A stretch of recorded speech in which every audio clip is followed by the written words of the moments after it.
wax naa leen ca njëlbéen nga ni leen sunna yàlla dafa wuteeg sunna yonent bi ndax yàlla mooy fekk lëf mu wëlbati ko dëgg la nag duñu ko teg lépp ndax it am na lum nu teg nu itam lim nu teg nu nangu ko moom it li nu ko sañ a ñaan ñaan ko ko kooku noonu rek la demet warkal la nu ngi leen di masawu ci coono jamono metti na wante itam xel mooy muñ te mooy liggéey jamono xol nga bàyyi kook sa borom kooku mooy méthode mag ñi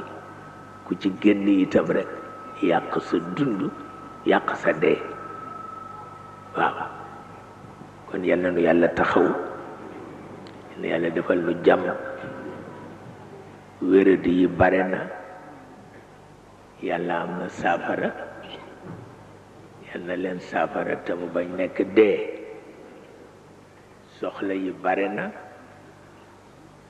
yal na yàlla faj ko kilifa yaa ngi fi seen kattan àggatul ci résoudre problème yi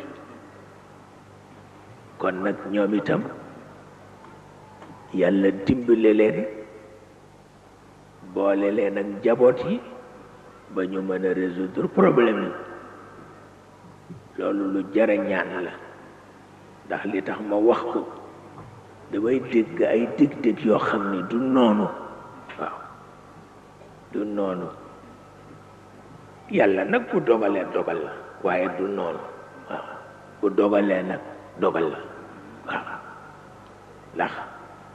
wolof ñoo ni ku la ni mbas maa ngi ñëw ne ko ay ca xamuloo bakkanam moo caa des wala sa bakkan moo caa des ba tax na kon nag lu bàyyi ci xel te am sago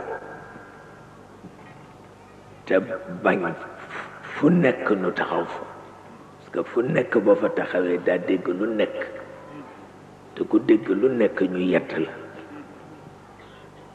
amul sa werante